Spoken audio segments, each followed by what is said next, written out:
Salut tout le monde, j'espère que vous allez bien. Moi ça va, du moins ça va mieux. Le mois d'octobre a été un mois éprouvant. Ça a été un mois qui m'a épuisée psychologiquement et physiquement également parce que j'arrivais pas très bien à dormir. Mais je vais vous expliquer pourquoi. Pour commencer, vous voyez ma nouvelle coupe de cheveux, mais il faut savoir que durant ce mois d'octobre, j'ai été 2 fois chez le coiffeur. Chez 2 coiffeurs différents. 2 fois. Donc je ne suis pas arrivée à ce résultat en allant une seule fois. Et pour cause. Je vais vous expliquer après, mais avant, qu'est-ce qui s'est passé? Parce que je vous ai dit, le mois d'octobre, pour moi, a été un mois éprouvant. C'est à toute épreuve, d'accord? Ça a été... Jamais j'aurais pensé vivre ça. Alors, ceux qui sont pour la nature vont me dire, mais c'est pas grave, elles vont rien faire, et ainsi de suite. Moi, j'ai été terrifiée. J'ai été mais terrifiée. Alors, un lundi, je me lève, je vais faire mon café pour ensuite aller me préparer, le boire en me préparant et aller travailler en début de semaine. Et ce qui se passe, c'est que je trouve des crottes. Au départ, je ne me dis pas que c'est des crottes. Au départ, ce que je me dis, c'est peut-être que ce sont des graines de chia. Tellement j'ai envie d'être dans le déni, tellement je n'ai pas envie de croire à ce que je vois, je me dis peut-être que c'est des graines de chia. Donc ce que je fais, en plus je plisse des yeux parce qu'il doit être 6h30 du matin. Donc je plisse les yeux pour bien regarder est-ce que c'est bien ce que je vois. Je prends l'aspirateur et j'aspire. Et là, ça cogite dans ma tête et je me dis mais qu'est-ce que ça peut être? Et une voix en moi me dit Sophia, tu sais très bien ce que c'est. Arrête le déni, tu sais ce que c'est. Effectivement, je savais ce que c'était, mais cette réalité m'était tout simplement inconfortable. Donc, on va dire petite parenthèse, si je fais pas la vaisselle le soir, je la fais le matin, d'accord? Parce que je me lève tôt, ça me prend quelques minutes le matin, le soir, on va dire, après avoir mangé, la digestion un peu fatiguée, je laisse la vaisselle et c'est demain. C'est le lendemain, jamais je la laisse la journée, mais le lendemain matin, c'est vrai que je suis beaucoup plus du matin, parce qu'il y a des gens qui sont le matin, d'autres l'après-midi, d'autres le soir. Moi, je suis productive plutôt. Je suis beaucoup plus productive le matin. Donc, le matin, c'est là où je vais faire les choses que je n'ai pas fait la veille. Et en faisant la vaisselle, après avoir aspiré ces fameuses crottes, que je voulais absolument que ce soit des graines de chia et pas des crottes, il y a quelque chose qui me dit déjà tu sais très bien ce que c'est parce que tu l'as déjà vu, donc effectivement je l'avais déjà vécu auparavant dans un des lieux de travail, donc dans une entreprise, voilà, j'ai déjà été confrontée à cela, mais pas dans mon intimité et pas directement. Donc voilà. Et donc je fais la vaisselle et il y a quelque chose qui me dit « Ah, tu veux rester dans le déni, Sophia? Tourne-toi ». Et là, je me retourne et en bas de mon frigo, je vois une tête de mulot. Alors là, je peux vous dire que j'ai explosé.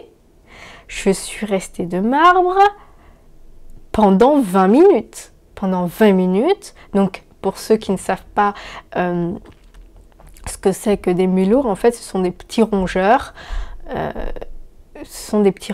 savez, comme les souris, des rats, des choses comme ça, mais là c'est un mulot, il doit faire cette taille-là, et je me suis dit mais c'est pas possible, comment ça se fait que je sois en présence d'un mulot dans ma cuisine? Et là, ça a été le début de la débandade. je reste 20 minutes, j'arrive en retard au travail, j'en parle je suis dans le train, j'appelle mes sœurs, dans la douche, je flippe toute ma vie, je me dis mais c'est pas possible, etc. Et à ce moment-là, je vois que la tête. En fait, ce qui sort en dessous de mon frigo, c'est la tête du mulot. Donc je sais même pas si c'est un mulot ou un rat. Moi au départ, je l'appelais un rat. Et là, j'appelle ma sœur qui est gardienne, j'appelle mon autre sœur, je lui dis mais tu sais pas ce qui m'arrive, j'ai la tête d'un rat qui est sorti en dessous de mon frigo, mais qu'est-ce que je vais faire? Et je suis mais tétanisée à l'idée de rentrer chez moi. Voilà. Donc c'est le contexte, c'est le pourquoi principalement je n'ai pas fait de vidéo pendant un mois. Il fallait absolument que j'éradique ces rongeurs parce que je ne peux pas vivre avec des mulots chez moi, ne serait-ce que des souris en fait. Pour moi, c'est inconcevable. J'en fais une affaire d'état. Donc là, j'appelle ma sœur qui est gardienne à Versailles. Elle me dit oui, il faut que tu contactes ton propriétaire, etc. Et là, tout de suite, je les appelle, je les harcèle en fait le matin, littéralement. Et ils me disent voilà, il faut que vous envoyiez un mail. J'envoie un mail. Et en fait, donc on a répondu très vite au mail et le propriétaire n'est venu, ne m'a appelé, n'est venu en relation, ne m'a contacté qu'à 17 h. Alors que moi, dès 9 h, en fait, je l'avais appelé et j'attendais d'arriver au travail. Lui me recontacte qu'à 17 h. Donc il me dit acheter des poisons, des choses comme ça, etc. Donc on est début octobre. Et là, je me dis, écoutez, ok, je vais tout de suite le lendemain, après le travail au Roi Merlin. Ça a été tout un cirque hein, pour rentrer chez moi le soir, parce que le lundi, je termine à 19 h 30, enfin 19 h 20 h. J'arrive chez moi, il est que 21 h, voire 21 h 30. Et là, j'appelle mes voisins. Là, je vous parle de lundi. Hein. J'appelle mes voisins, vous savez pas ce qui m'arrive, est-ce que vous pouvez m'aider? Est-ce que vous voulez bien rentrer avant moi? Est-ce que vous voulez bien... J'appelle mes voisins pour qu'ils rentrent en premier, la voisine appelle son chat, on voit rien, d'accord? Donc je pense qu'ils ont pris peur et... est-ce que oui, il y en a plusieurs, ils ont pris peur. Ils sont allés se coucher, je suis rentrée, j'arrivais pas à dormir, je les entendais. Et je me suis dit, mais j'avais des cernes, c'était pas possible. Ce n'était pas possible. Donc mardi, je termine plus tôt, je vais chez le Roi Merlin. J'ai pas envie d'acheter de poison. Sophia, elle est douce. Ce qu'elle fait, c'est qu'elle va acheter un ultrason qui va perturber leur ouïe. Donc c'est un mécanisme où, enfin, comment dire ça c'est un appareil qu'on va brancher à une prise électrique qui va y mettre des ondes, des ultrasons, et qui sont censés faire fuir les mulots. Ça m'a coûté quand même 30 €, ok? À ce moment-là, je n'envisage pas d'acheter du poison parce que je ne veux pas leur faire de mal et je veux pas voir un cadavre de mulot chez moi. Je veux dire, partez, que je ne vous revoie plus. Je veux ma vie tranquille, paisible et faites votre vie de votre côté, mais en dehors de chez moi. Donc, je ne vous veux aucun mal, mais partez de chez moi. Autant vous dire qu'il ne faut jamais acheter ce genre de choses parce que ça ne fonctionne pas, je le dis, pour l'avoir testé, je ne l'approuve pas, ça ne fonctionne pas. Autant vous dire que je ne vois pas le propriétaire avant 1 semaine et demie parce que entre-temps, donc il m'a dit d'acheter du poison, gérez ça, allez acheter du poison et vous allez voir, tout ira bien. Donc je suis toute seule à affronter mon mal-être, enfin toute seule entre guillemets, c'est pas vrai, toute seule non, parce que il y a eu mes voisins, donc ce sont un couple, et il y a eu mon voisin du dessus, voisin de porte, donc c'est un couple, et voisin du dessus qui lui est, alors je ne sais pas s'il est célibataire, mais en tout cas il vit seul. Et donc pendant 1 semaine, avec l'aide de mes voisins, je leur demande de l'aide tous les jours. Je suis en terminant le travail dans mon bâtiment à attendre qu'il y ait un voisin qui soit là, qui veuille bien m'aider à entrer, voir s'il y a quelque chose, etc. Donc pendant 1 semaine et demie, je compte sur mes voisins. Alors, je me suis sentie énormément seule.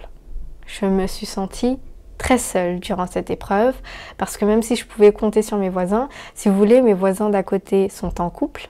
Donc c'est un couple, sans enfant mais avec un chat qui ne sert absolument à rien du tout parce qu'il ne chasse rien du tout. Je crois qu'il n'a jamais vu une souris. Enfin, c'est même lui qui courait plutôt que les mulots. Donc mes voisins de palier, c'est un couple. Et comme je vous ai dit, le voisin du dessus vit seul. Peut-être pas célibataire, mais en tout cas il vit seul. Et mes voisins étaient là, mais le couple d'à côté, c'était plutôt bon, je vais vous aider, on va ouvrir la porte, je vais voir ce qui se passe. Donc bien évidemment, les mulots, ils se sont cachés, etc. Bon, bah moi je vois rien, mais je compatis, je comprends. Ouais, je compatis, moi aussi à votre place, j'aurais eu peur, etc. Bon, bah bon courage. Hein. Et après, ils ferment la porte, enfin, ils rentrent chez eux, ils ferment la porte. Et moi, je suis là, ouais, ok, super. En même temps, ils n'allaient pas dormir avec moi, donc ok, mais c'était vraiment, je compatis avec vous, mais de loin. Parce que c'est pas notre problème, c'est pas chez nous, donc voilà. Le voisin du dessus, comme il est seul, du moins, il habite seul, 1 fois sur 2, il a ses enfants, c'est lui que j'ai été dérangée en fait le plus souvent. Donc lui, j'ai dû toquer à sa porte 5-6 fois. J'ai dû toquer à sa porte 5-6 fois en fait pour qu'il m'aide. Je pouvais pas rentrer saine enfin sereine chez moi. C'était plus chez moi, c'était un endroit où je ne voulais plus aller. Donc à chaque fois, j'allais le solliciter et il est venu 5-6 fois chez moi en 1 semaine et demie. Et ce qui s'est passé, c'est que une fois, il est descendu avec ses enfants, ses 2 filles et ses 2 petites filles qui sont magnifiques d'ailleurs. Donc il est venu, donc je l'ai dérangé un week-end et je l'appelle et je lui dis est-ce que tu veux venir voir, etc. Et là il me dit ouais, il était en train de manger avec ses enfants. Je me suis sentie, je dérangeais, d'accord, mais lui très gentil, grand cœur, il m'a dit allez bon, je vais venir t'aider, laisse-moi 10 minutes. Et je lui ai dit bon bah tu peux ramener tes enfants, moi il n'y a pas de problème. Ils sont descendus au bout de 10 minutes, peut-être 15, et la première chose, il a trouvé l'endroit où est-ce que logeaient principalement, où est-ce que se cachaient principalement les mulots. Et le mulot, parce qu'au départ on part sur un, ok, et là, il enlève les affaires. C'est un endroit en plus que je devais ranger depuis un moment d'ailleurs. Si je l'aurais fait, peut-être qu'ils ne seront pas logés là-bas. Enfin bref. Donc, il commence à regarder. Et en fait, c'est un placard que j'ai enfoncé dans un mur. Et là, il y a le ballon d'eau chaude. Il y a le ballon d'eau chaude. Donc, on sait qu'un mulot, ça cherche de la nourriture et de la chaleur. Et ben, ils avaient tout gagné. Parce que chez moi, bien qu'il fasse froid, dans ce placard-là avec le ballon d'eau chaude, il fait chaud. Donc, il commence à enlever mes affaires. C'est là où je mets en plus mes chaussures. Il commence à enlever mes affaires et il le trouve. Il trouve le mulot. Il essaye de le piéger et bam, le mulot lui échappe. Donc, il saute et il lui échappe. Il part dans la cuisine, dans la salle de bain, on ne sait pas où. Et là, à ce moment-là, c'était mort. On ne pouvait plus le retrouver, ça allait être trop long. Donc là, il rentre chez lui, il me dit, bon, bah, ça va être galère pour le retrouver, etc. Donc, je suis obligée de rester avec encore une fois. Ça fait déjà 1 semaine. C'est long, ça commence à faire long. Après, il revient. Donc, il revient plusieurs fois pour m'aider à ouvrir la porte, etc. Sans le chercher, hein, d'accord, mais juste pour m'accompagner à ouvrir la porte parce que j'étais vraiment pas sereine. Et il y a un autre jour, alors je pense pas que ça soit le week-end, je pense que c'était mercredi, quelque chose comme ça. Non, jeudi. Jeudi je lui demande encore de l'aide. Il vient, il descend et cette fois-ci, il attrape le mulot. Donc au même endroit, il enlève tout et trouve le mulot là. Le mulot tente de lui échapper et va dans la cuisine. Cette fois-ci, on a vu où est-ce qu'il est allé. Donc ce qui s'est passé, c'est qu'il l'a barricadé avec 2 planches et ça, et il a réussi à le capturer. On le tue pas, le mulot. Ce qu'il va faire, c'est qu'il va le prendre et il va le mettre dehors, du moins à l'extérieur. Et là, je me dis, mais c'est super, parce que enfin, j'ai terminé avec ce calvaire. C'en est terminé, il l'a capturé. Donc là, j'appelle mes sœurs. Déjà, il avait retourné à la cuisine, mais ça, c'était pas grave, qu'anecdotique. Là, j'appelle mes sœurs et je leur dis, mais c'est bon, c'est terminé, il a capturé le mulot, c'est top, etc. On est à 2 semaines, on est mi-octobre. Sachant que j'ai pas précisé, le vendredi j'ai coupé mes cheveux, mais je vais revenir après. Donc là, on est 2 semaines, on est mi-octobre, il a capturé le mulot, on est jeudi, ok? On est jeudi de la 2e semaine d'octobre. Là, quand j'appelle mes sœurs, je suis contente, je me couche. Donc, tac, tac, tac, je range tout, je désinfecte, nanana, je me couche. Et là, j'entends de nouveau.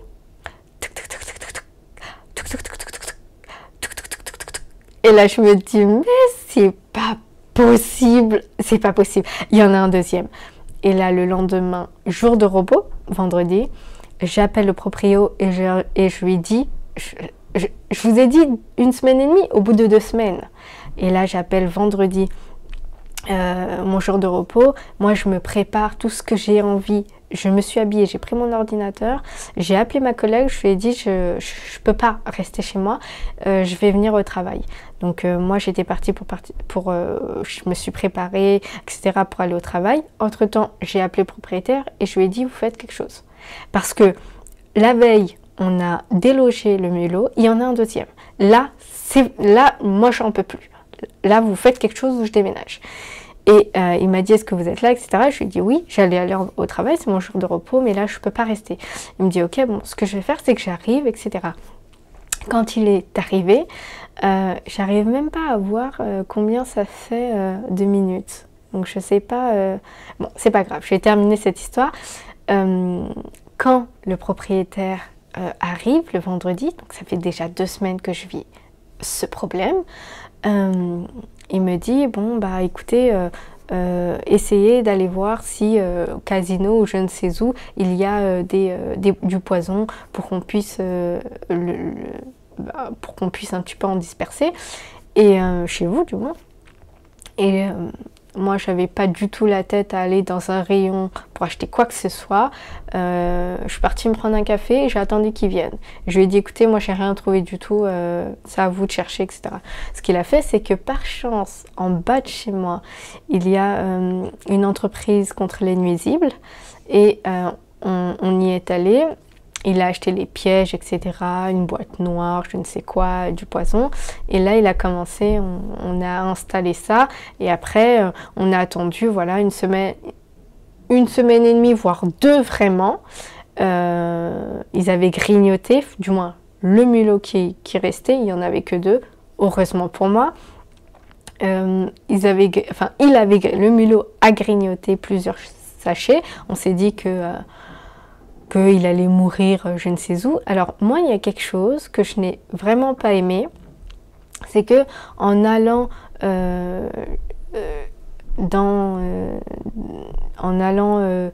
dans cette boutique contre les nuisibles, la dame dit, elle affirme, et j'ai vraiment pas apprécié, elle affirme que les mulots ne logent pas chez moi, qu'ils doivent partir et revenir. Sauf que les 2 fois, d'accord, où le voisin a été à la chasse, pas été chez moi, parce que je l'ai appelé 5 fois, mais les 2 fois où il a été vraiment à la chasse contre le mulot, il l'a trouvé au même endroit. Avant de l'attraper, il l'a trouvé au même endroit. Donc le mulot, il logeait. Le mulot restaient ici. Les mulots ne partaient pas, ils restaient ici. Autrement, la journée, il serait parti, le soir, il serait revenu. Là, en pleine journée, peu importe le jour, on les trouvait. Ok, donc j'ai pas aimé que cette soi-disant experte qui tient une boutique affirme que le mulot ne vit pas ici, tout ce qu'il fait c'est partir et revenir. Donc en achetant du poison, ce qu'elle nous dit, ce qu'elle nous recommande, c'est de mettre le poison, regarder les sachets, toujours mettre des gants. Et une fois que plusieurs sachets ont été grignotés, vous en faites pas, vous n'allez rien trouver du tout, ils vont partir et mourir ailleurs. La deuxième semaine, donc là on est fin octobre, le proprio est venu entre-temps, je ne vous ai pas dit le proprio entre-temps, je lui ai passé le doublet des clés et c'est lui qui regardait le sachet des poisons, etc. Les sachets et la boîte noire, si c'était grignoté et tout, moi je faisais rien du tout, c'était pas mon problème en fait, à partir de moi, je ne pouvais pas, effectuer cette mission de regarder si les sachets étaient grignotés ou pas. Ça me dégoûte en fait. Bon, donc il avait le doublet des clés, il venait dans la semaine, 2-3 fois par semaine pour regarder si les sachets ont été grignotés. Au bout de, donc là on est fin, là ça doit faire 1 mois que je vis avec ça. On est fin octobre, donc il s'est dit bon bah ça fait déjà 2 semaines, ils ont grignoté pas mal de sachets, donc il est venu un soir et il est venu boucher les trous parce qu'effectivement j'avais des trous chez moi laissés par les gens qui ont refait l'appart. C'était des trous qu'on pensait sans réelle entrée en fait, sans communication avec l'extérieur, sauf qu'un mulot ça rentre partout, un trou c'est un jeu pour lui, donc même un très très petit trou. Donc il est venu, il a tout rebouché les trous possibles où ça pouvait rentrer. Et moi je me suis dit à ce moment-là, parce que la voisine aussi voulait qu'il aille voir une prise électrique qui ne fonctionnait pas chez elle, enfin les voisins on va dire chez eux, et mais avant il avait bouché les trous, il avait pris avec les gants le reste des poisons, etc. On s'était mis d'accord pour que le mulot, voilà, il est parti, on le voit plus. Il a retiré l'endroit même où le voisin, vous savez dans le placard où il y avait le ballon d'eau chaude, où il y a le ballon d'eau chaude, il a retiré l'endroit où il y a mes chaussures, que je dois ranger depuis un moment que je n'ai pas fait. Quand il est venu pour boucher les trous, il a regardé où était le mulot, on ne l'a pas trouvé. Je me suis dit, c'est le moment de jeter tout ce que je peux jeter, c'est-à-dire je ne vais pas remettre le bordel. C'était pas vraiment un bordel, en fait c'était des chaussures que je gardais alors que je n'utilisais plus. Il y a un moment où il faut que j'arrête d'accumuler. Ce que j'ai fait, c'est que j'ai fait un tri dans mes chaussures et en faisant ce tri avec un propriétaire qui était là en train de boucher les trous, j'ai remarqué qu'ils avaient fait un nid. Ils avaient fait un nid dans une paire de chaussures d'été.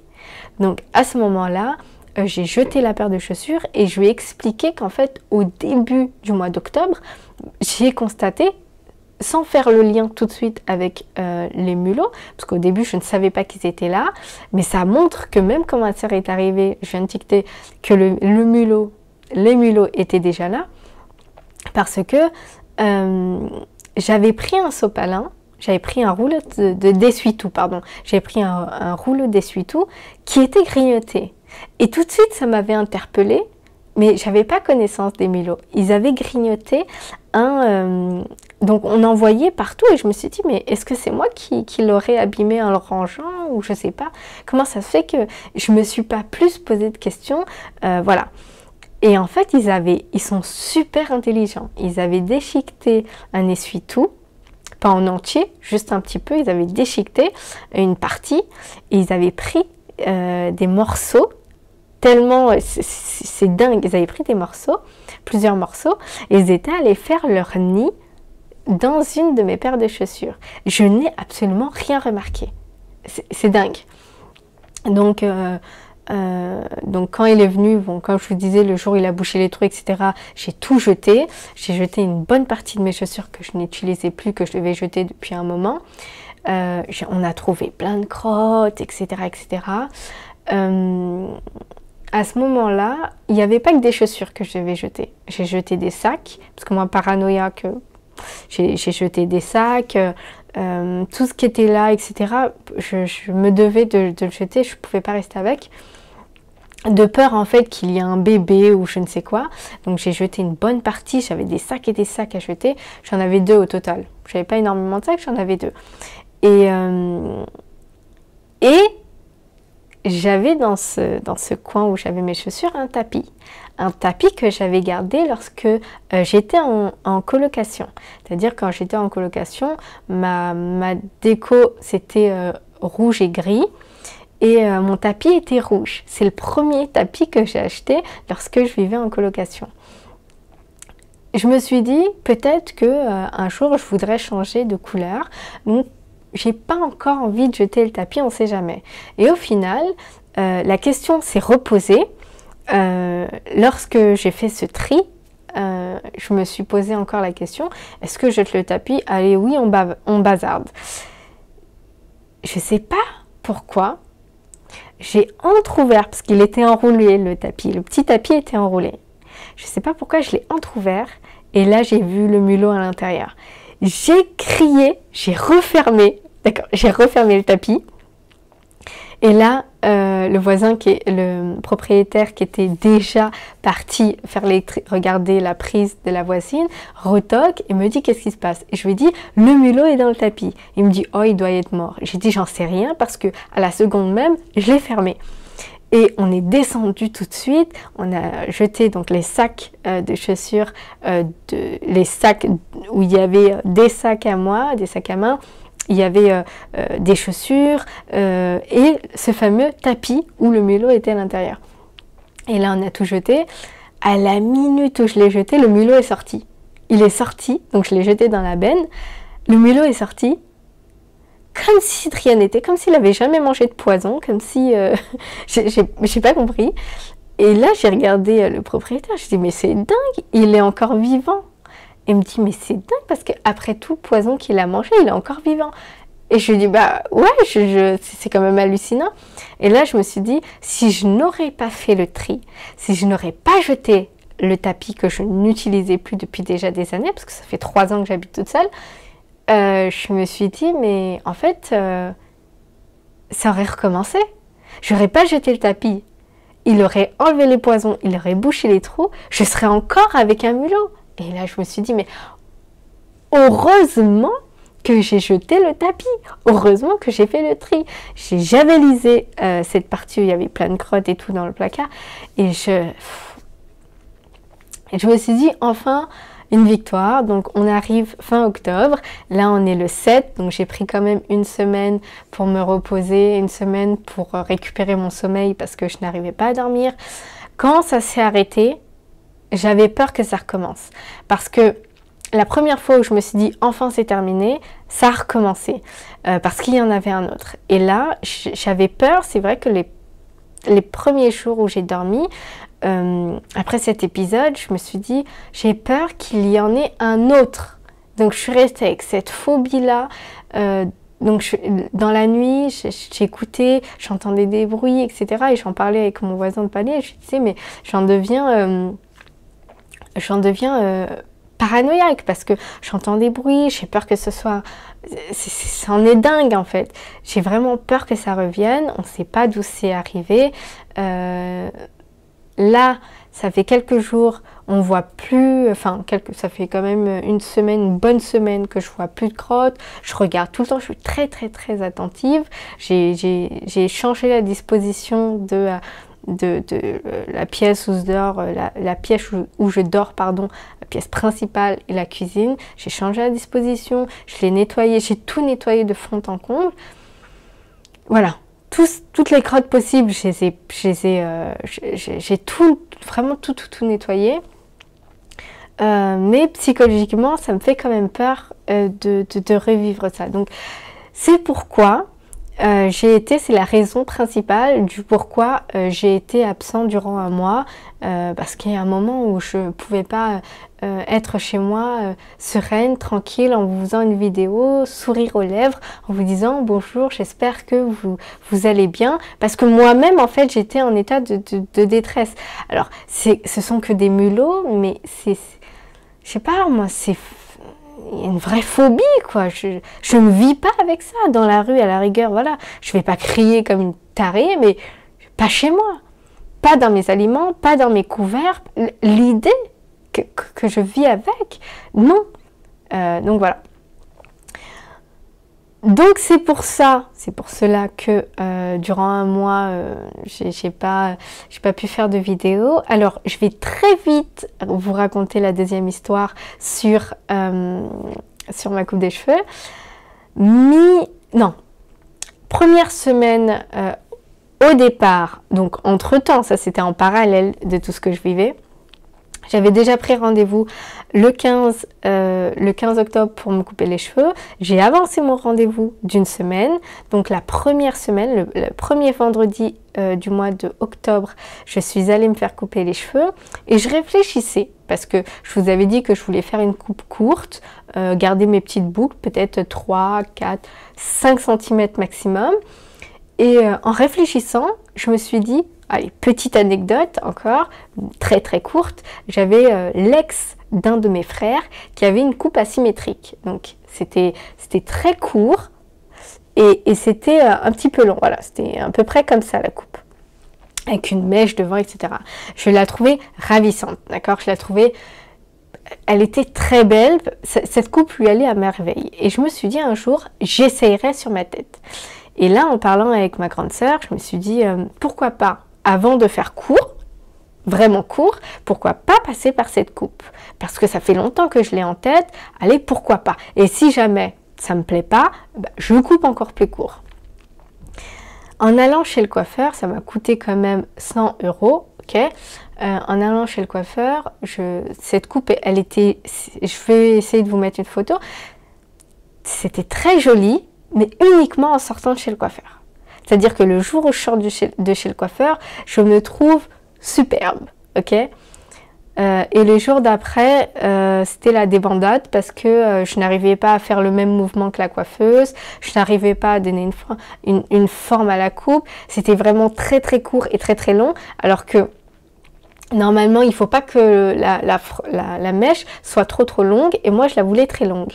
Donc je ne sais plus, elle faisait quelle taille, je ne sais plus elle faisait quelle taille, et là c'était très court. Et en fait, comme je n'arrivais pas à faire de mouvement très vite, ça faisait négliger. Parce qu'il faut utiliser le fer, alors qu'à la base, je voulais plus utiliser le fer parce que je voulais...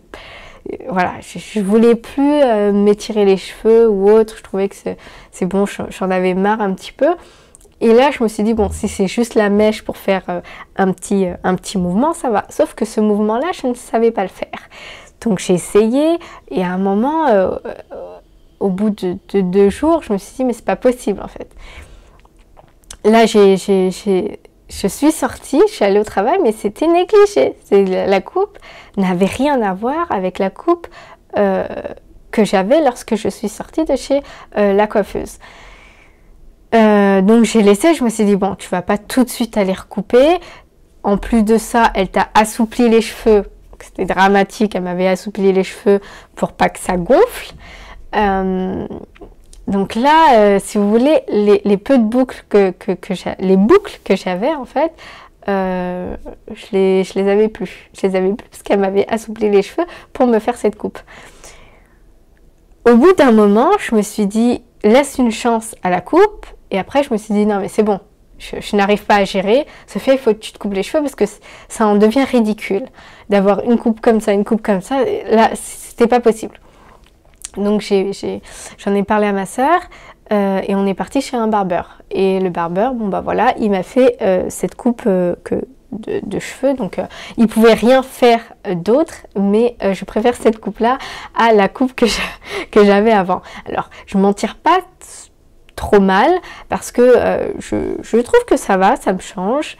Après c'est vrai que la coupe de cheveux que je veux réellement, c'est avoir voilà 3, 4, allez 5 cm de boucle à moi. C'est l'idée, c'est cette coupe-là c'est du moins vers cette coupe-là que je veux tendre, et c'est pas celle-ci. Mais j'avais pas le choix parce que lorsqu'il m'a coupé les cheveux, mes cheveux sont assouplis. Ils sont raides, mes cheveux sont raides. Donc voilà, je m'en tire pas mal. Je trouve pas ça moche, je trouve ça au contraire ça va, ça me change. Ça me vieillit même un petit peu. Ça me fait un peu plus mon âge que lorsque j'ai les cheveux longs. J'ai cette sensation, après vous pouvez avoir un tout autre avis. J'ai hâte quand même que mes cheveux poussent, principalement que mes boucles reviennent, pour que je puisse... Là c'est mignon parce que je fais des petits mouvements, des petits vibes, des choses comme ça, des petits waves, j'essaye. Je suis pas une experte, mais je pensais pas m'en tirer aussi bien. Je me trouve pas moche, au contraire, je me trouve beaucoup plus femme qu'avec les cheveux longs, ce qui peut être bizarre parce que pour une femme, ses cheveux, c'est toute sa vie. Ok ? Par contre, il y a des femmes avec les cheveux courts qui sont sublimes, mais sublimes. Donc ça dépend. Si la coupe de cheveux, la coupe courte, s'accorde en harmonie avec le visage de la femme, ça peut être vraiment magnifique. Si par contre ça ne va pas avec le visage de la femme, vous savez, il faut prendre conseil auprès d'un visagiste, mais voilà, il y a certaines formes de tête, de visage qui ne vont pas avec la coupe courte. Moi je pense que ça va, la coupe courte me va assez bien. Même si c'est pas c'est qu'une transition, c'est toujours mieux que ce que j'avais, parce qu'il y a un moment où la coupe d'avant je n'en pouvais plus. Donc voilà, je vous ai tout dit. J'espère que vous me pardonnerez pour cette absence. Comme je vous ai dit, ce fut une épreuve qui s'est terminée. Ça fait un moment où j'ai repris les rênes des lieux. Je suis quand même sur mes gardes, mais je pense que c'est terminé. Pour ma coupe de cheveux, je m'en tire pas mal, j'aime bien. Bon, bah voilà, c'est pas si catastrophique que ça. J'ai un petit visage, donc voilà. On verra ce que ça donne. J'ai quand même hâte que mes cheveux poussent avec ma texture, en fait. Voilà. Et je vous fais de gros bisous et je reviens, désormais je reviens enfin pour vous faire des vidéos, d'autant plus que j'ai pas mal de choses à vous dire, surtout qu'on m'a demandé des livres sur les relations hommes-femmes que j'ai lus, donc j'ai lu d'autres livres et j'ai d'autres choses à vous dire en fait. Donc je vous fais de gros bisous et à la prochaine vidéo, bye bye.